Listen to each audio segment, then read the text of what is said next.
Now yes, it seems unfair to judge a movie before anyone has had the chance to see it. The instant a big-time franchise announces a sequel or a cult classic gets remade, they're bombarded with a staggering amount of scrutiny. But there are always signs hinting the film is being set up for failure. And once these signs are recognised, it's difficult to remain hopeful. So with that said, I am Gareth, this is What Culture, and here are 10 even more upcoming movies that are already doomed. Number 10, Bambi The Reckoning.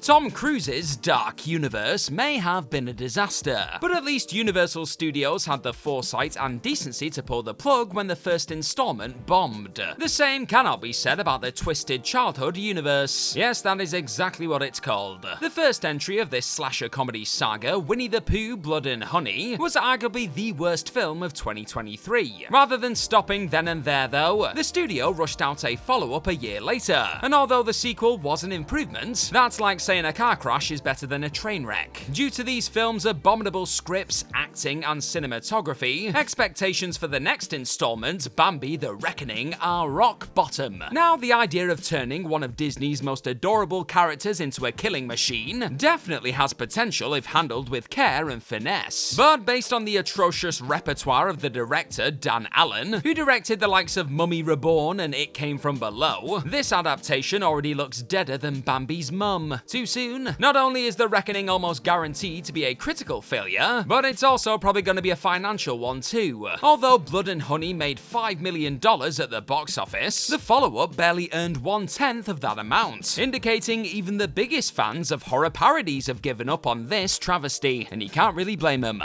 Number 9, the Garfield Movie.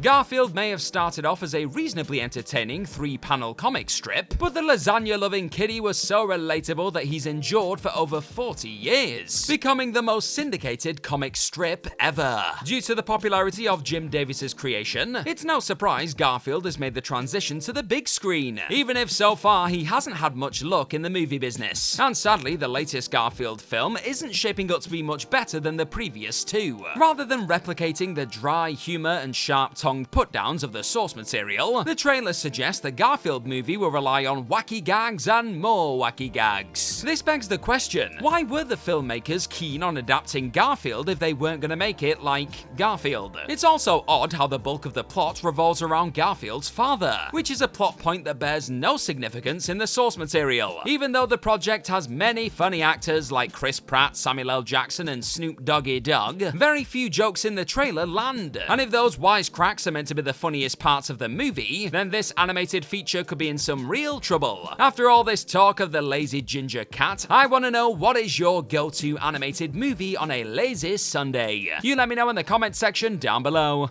Number 8, Beverly Hills Cop Axel F. Eddie Murphy's breakout performance in Beverly Hills Cop turned the comedian into an A-list star overnight. Though the SNL icon has played many memorable characters throughout his career, Axel Foley is still his most iconic. For this reason, it'll be a joy to see Murphy coming back to the franchise in Beverly Hills Cop Axel F. This long gestating sequel will also see the return of Foley's teammates, Rosewood, Taggart, Serge, and Jeffrey, which is sure to inject the film with some solid banter. However, as Ghostbusters Frozen Empire and the Star Wars sequels proved, getting the band back together does not guarantee success. Considering Beverly Hills Cop has laid dormant for 30 years, it should not be dredged up unless the property is approached with a new angle or there's a terrific story to be told. Based on what's been revealed so far though, Axel F's only purpose is to scratch a nostalgic itch. Now yes, Murphy is a comic genius, but his recent track record has been spotty at best. There is no doubt 2019's Dolomite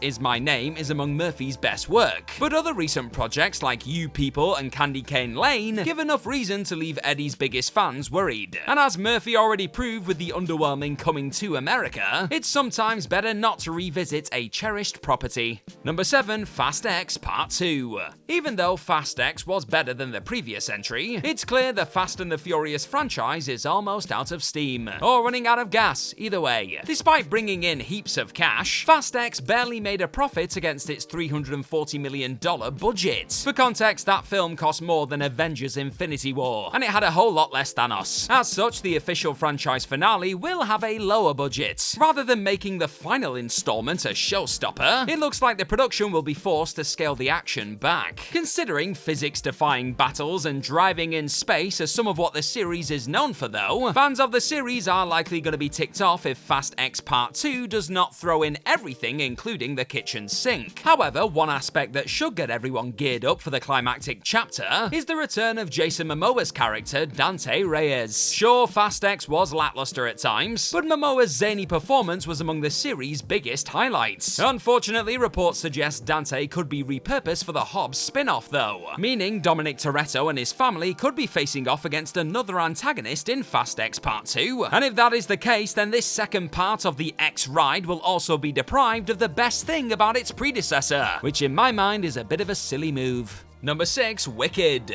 The upcoming adaptation of Steven Schwartz's musical has plenty going for it. It has a musically experienced director at the helm. The cast is filled with gifted singers including Ariana Grande and Cynthia Erivo, and based on the grandiose trailer, Wicked has captured the spirit of the musical and the original Wizard of Oz story. Despite all that though, cynicism began to arise when it was announced Wicked would be a two-parter. To be fair, some stories can't be done justice in a single film. For example, Dune's plot is so dense it needed to be split into multiple parts. The same cannot be said about Wicked though. Considering a typical performance of the hit musical is 150 minutes, there is no justifiable reason to chop the movie adaptation into two. Having said that, a lot of two-parters have made bank in the end, including Harry Potter and the Avengers, though Wicked may not have that same level of success. In recent years, musicals haven't been the moneymakers they once were. Steven Spielberg's West Side Story tanked, The Color Purple didn't break even, and Disney's recent musicals have struggled to make a profit. If these iconic stories can't bring in the dough, half of a musical has even less chance, right? Thank you very much for checking out this video today. Hit that subscribe button down below for more what culture in your hopefully not doomed day. Number 5, The Naked Gun reboot. Remakes are often met with scorn, even though they're not always a recipe for disaster. As Ocean's 11, The Fly, Scarface, The Departed, and The Thing proved, reimaginings can sometimes turn out better than the original. With that said, the grumblings circling the Naked Gun reboot are definitely warranted. The original Police Squad adapted feature was lightning in a bottle thanks to Jerry Zucker's airtight script and David Zucker's sharp direction, though it was Leslie Nielsen's career-defining performance that brought everything together. There may have been many dry comedic performers since Nielsen, but few have ever been on a par with him. Now that's not suggesting it's impossible to make a solid Naked Gun reboot. In theory, Akiva Schaffer seems like the perfect person to helm this property. Considering he's worked on zany projects such as The Lonely Island, I think you should leave with Tim Robinson and Chip and Dale Rescue Rangers. Unfortunately, the problem lies with Nielsen's replacement, Liam Neeson. The Northern Irish actor is a tremendous talent, of course, but isn't exactly the first person that comes to mind after hearing the words absurdist buffoonery. Neeson has explored deadpan humor in projects like Ted and Life's Too Short, but he often comes across as mildly amusing instead of gut-bustingly hilarious. Simply put, Liam Neeson is completely miscast. Although the Taken star will hopefully do a decent job, it doesn't seem possible for him to measure up to Leslie Nielsen.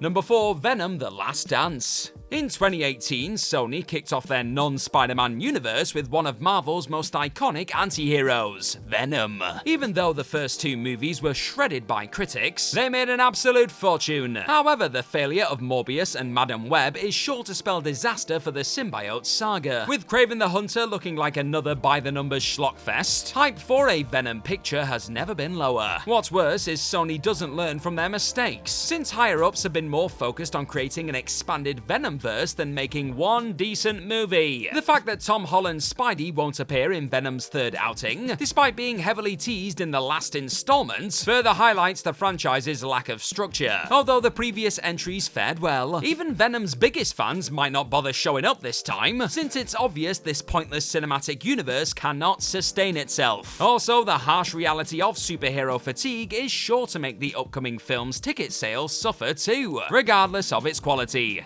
Number 3, Joker Folie à Deux.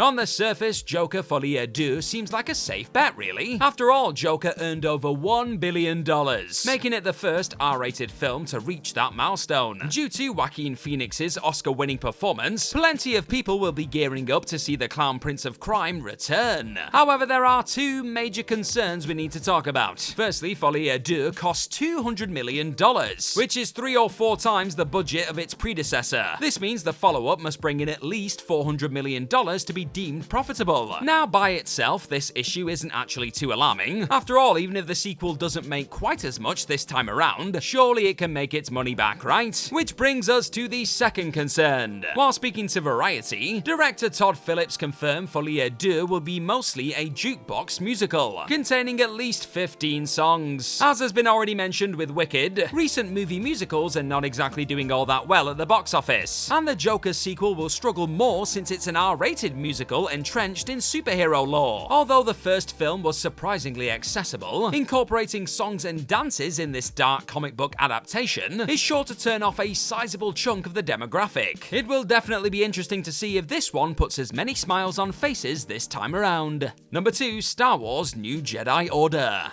When Disney acquired the rights for Star Wars, it was the biggest news story in the entertainment industry. But after repeatedly mishandling the mega IP, Disney has gotten some serious cold feet. In fact, the House of Mouse hasn't released a Star Wars feature in 5 years now, with interest in the formerly unstoppable franchise ebbing away. Star Wars desperately needs a big win at the movie theater, which brings us to the next feature to take place in a galaxy far, far away: Star Wars New Jedi Order. As the title suggests, the plot centers around Rey forming her own community of Force wielders 15 years after the events of the Rise of Skywalker. Now that's not much to go on, but New Jedi Order is already drenched in doubt. Not only will this entry have to tell a powerful and inventive story to win back its fanbase, it needs to rectify the most hated aspects of the previous sequel installments, including the fact Rey is Palpatine's granddaughter. Then there's the director. Though Charmin Obaid-Chinoy is a 2-time Oscar winner, the bulk of her work is focused on documentaries. Save for 2 episodes of Miss Marvel, she's never worked on a mainstream property. With her limited experience in massive productions, it was a bit of an unexpected call to hand Obaid-Chinoy the reins to Disney's most valuable commodity. Star Wars may not be dead, but it's definitely on life support, and if New Jedi Order is another bust, it's hard to imagine how George Lucas's creation can get back on top.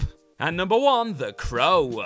History has shown time and time again that remaking a revered property is a bit risky. However, it's hard to think of any film that should remain untouched more than The Crow, based on James O'Barr's comic. Despite the praise Alex Proyer's 1994 adaptation received, it's marred in tragedy due to the on-set death of its lead star, Brandon Lee. For this reason, it could be considered disrespectful to resurrect this IP solely to make a quick buck. Over the years, O'Barr's The Crow has inspired 3 sequels and a TV series. And in 2024, a Crow reboot that nobody asked for will be unleashed upon the world. That project was met with scorn the instant images dropped of the titular character played by Bill Skarsgård. Though the actor of Andy Muschietti's It movies is a solid choice, his design for the undead Avenger looks like a discount version of Jared Leto's Joker, which already looks like a discount version of the Joker. However, it's the trailer that truly dried up any interest in the picture. Rather than replicating the tragic grit of the source material,